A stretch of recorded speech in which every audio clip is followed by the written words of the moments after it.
Hello and welcome to another edition of MHQ's Foundation 101 podcast. This is Eid special, where today we are going to do another one of these matches that we like so much. We are going to compare two jurisdictions, the UAE and Liechtenstein. I'm not the only one to do that. Luckily, I have Dr. Vladimir Good joining me. Hello, Vladimir. Hello, Jan. Thank you for having me. Pleasure. So you are head of Central and Eastern Europe department at Kaiser Partner Wealth Advisors, a firm we like very much in Liechtenstein. And what I wanted you to have here is that you actually hold a PhD in law and have done countless comparison cross-border involving Liechtenstein. So this is super interesting, because we in the past at MHQ have done some comparison. We compared local, we compared multiple international regime, we compared the foundation and trusts. We've done a lot of these comparisons over the years. And what I really want to look into today is Genesis, is the old school, where foundation actually come from. So let's start with this. Liechtenstein as a financial center, which a lot of people are banking with, but do not necessarily use the structure of. Where does its foundation law come from? Yeah, the foundation law is Liechtenstein foundation law back from 1926. I think it's the basis and the model for many other countries, like for the Netherlands, the Stichting, and finally as well for Dubai, for the DIFC, and for Abu Dhabi. Yes. And can you walk me a little bit just on Liechtenstein as a territory? Is it a monarchy? What is it? Yeah, the Principality of Liechtenstein is a landlocked country in the Alpine region of Central Europe, surrounded next to my home country of Switzerland, yeah? Yeah, in Austria, with an area of around 160 square meters. It's the fourth smallest country in Europe and the sixth smallest in the world. So Liechtenstein is a constitutional hereditary monarchy on a democratic and parliamentary basis. The state power is anchored equally in the prince and the people, and the head of state is the Prince of Liechtenstein. So Liechtenstein enacted a liberal and innovative company law as early as 1926. It was one of the first civil law jurisdictions to introduce a foundation law concept that is liberal and could be used for private purpose foundations, and suitable for asset protection and estate planning. And since then, the foundation has been very popular for wealthy international clients. So today, Liechtenstein is characterized by attractive tax laws and steadily expanding network of double taxation agreements, for example, with Switzerland, Austria, Germany, Luxembourg, United Kingdom, Malta, Singapore, Hong Kong, and of course, the United Arab Emirates. Yep. Liechtenstein is not a member of the European Union, but of the European Economic Area. And this gives Liechtenstein full access to the European capital market, from which Liechtenstein foundations can also benefit. Yep. So excellent. Thank you for this picture, because people often do not know well what Liechtenstein is, where it is. And we often talk on this webcast about the super jurisdictions, so the UAE, UK, US, Singapore, and Hong Kong. Liechtenstein, like Switzerland, is not on the list, but it's just behind. So as a financial center, it is a tier 2, and it's very good to be tier 2. As a structuring center, it's also a center that matters. And as you mentioned, it enacted a foundation law very early. So let's go into that. So you conducted a comparison of Liechtenstein and DIFC and ADGM foundation. Can you tell me in what they do differ and in what they are similar? Yeah, the Dubai International Financial Center foundation law is based on the Dutch model of the Stichting, as I already mentioned. The Stichting, in turn, is modeled on the Liechtenstein foundation law.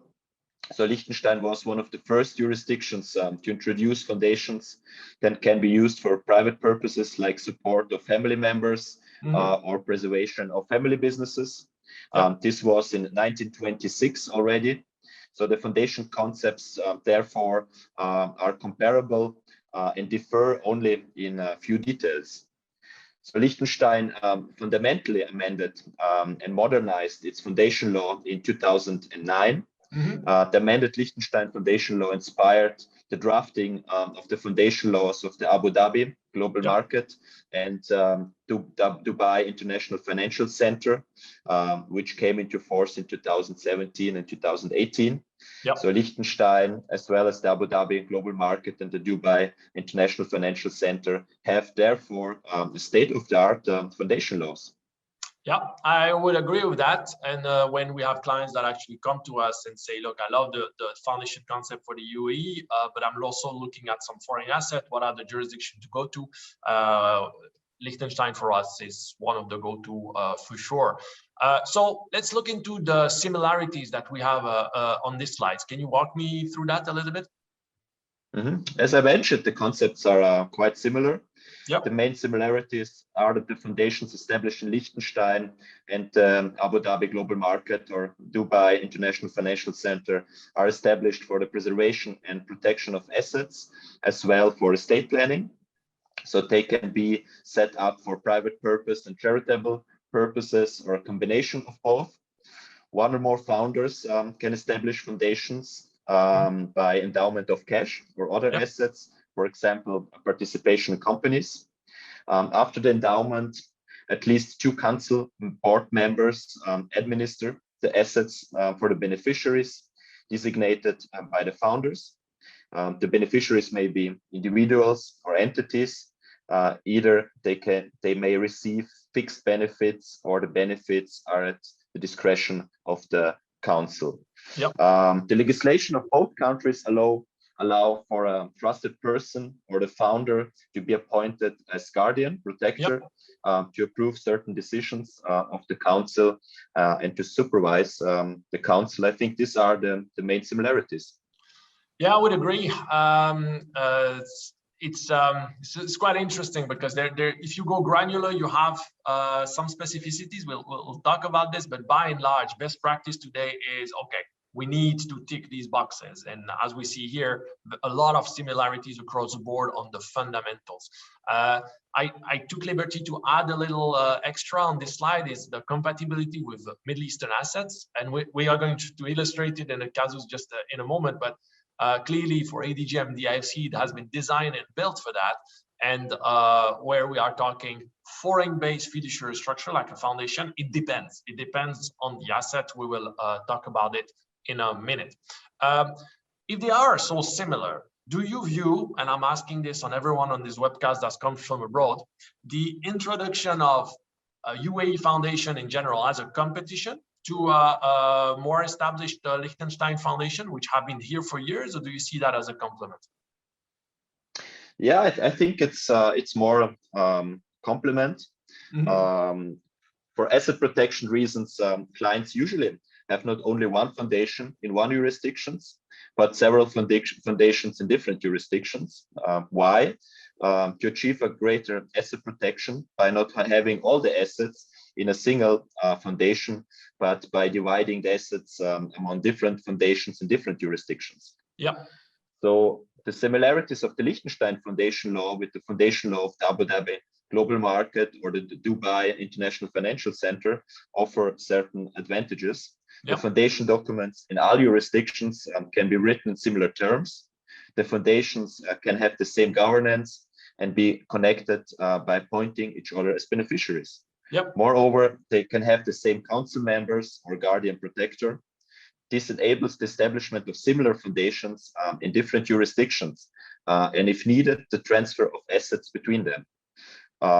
Moreover, the laws of Liechtenstein, the Abu Dhabi Global Market, and Dubai International Financial Center allow to relocate foundations from one jurisdiction to another.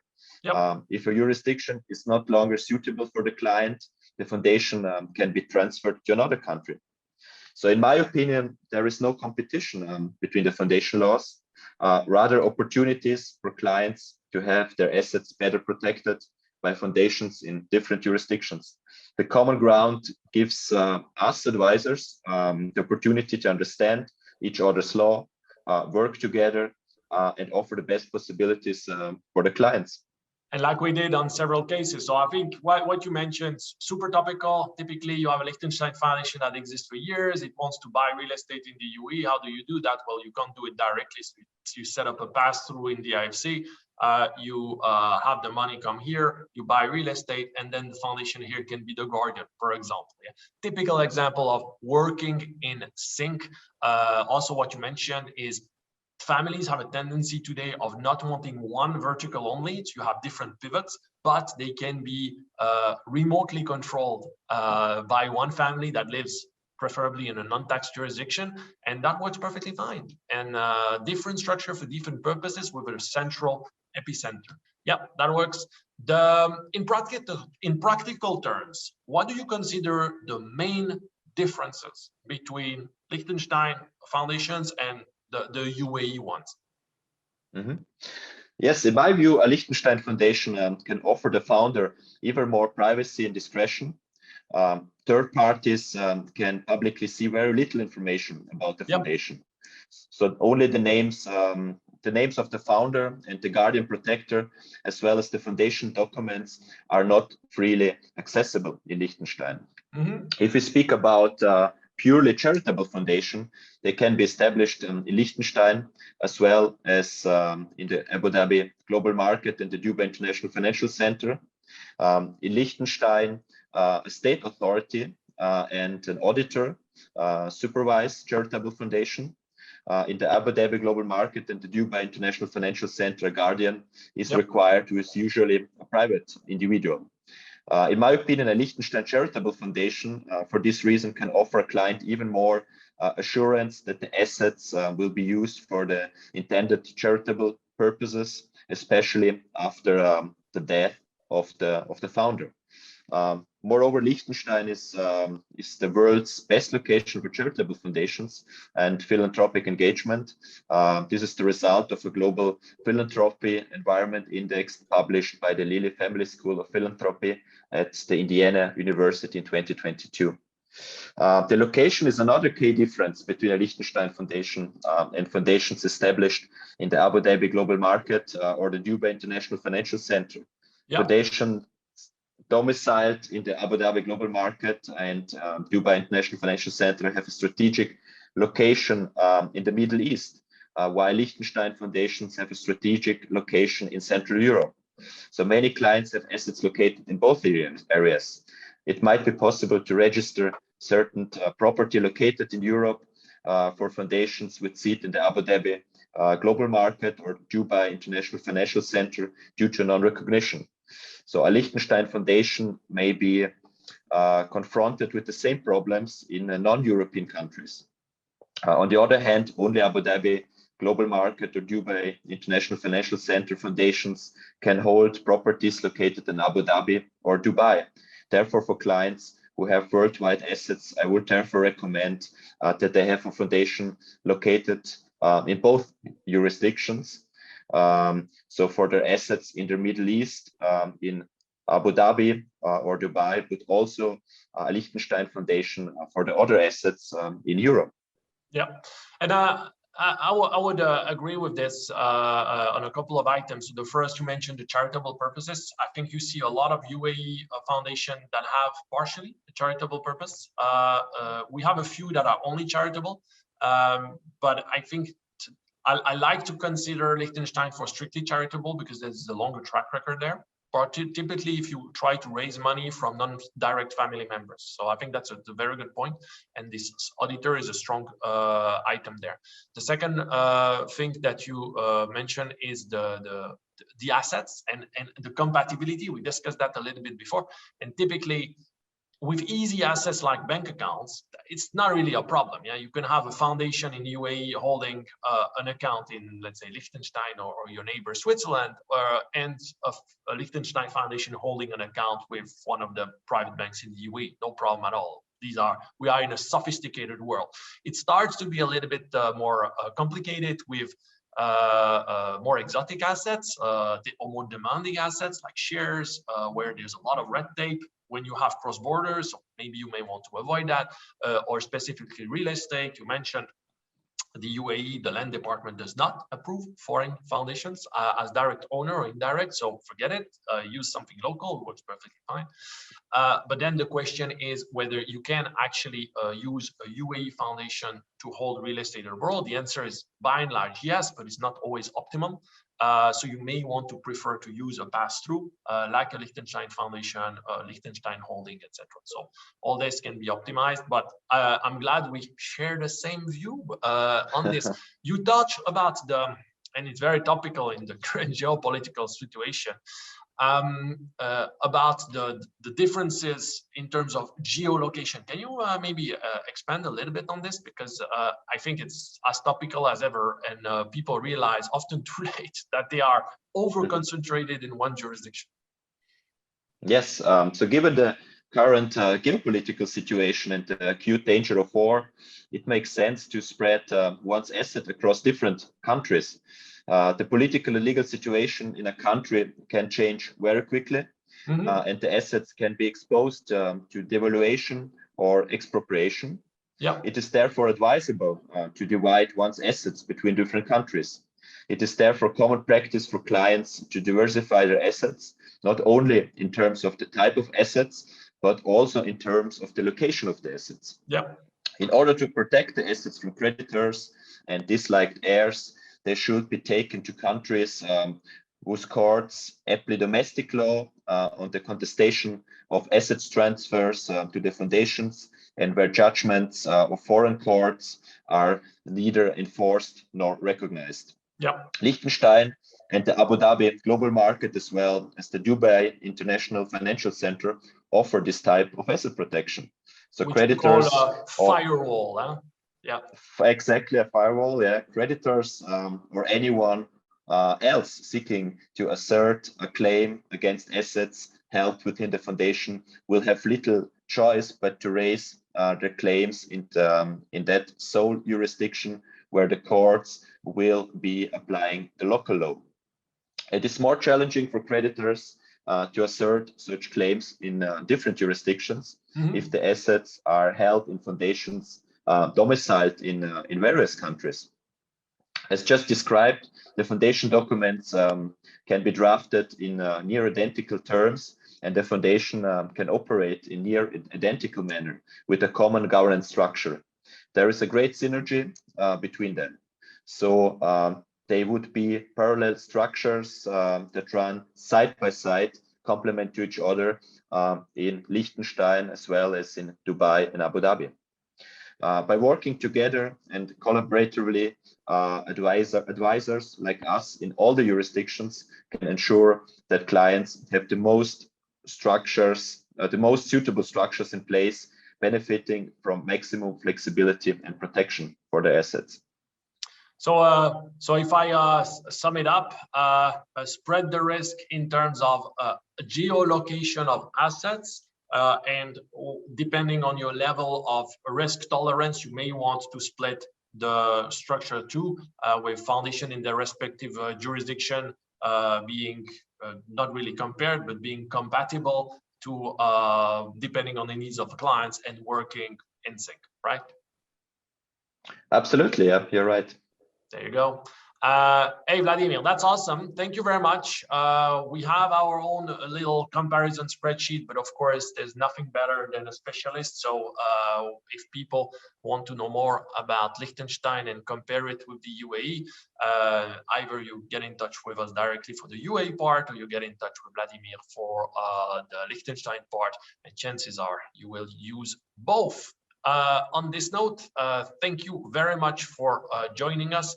And next week we have another interesting webcast, the 40th of them all, where we'll look at family dynamics and what single family offices around the world are looking in this evolving world, with another speaker, Shadi Al Nasser. Vladimir, thanks a lot for joining us. Very good week to you. Bye-bye.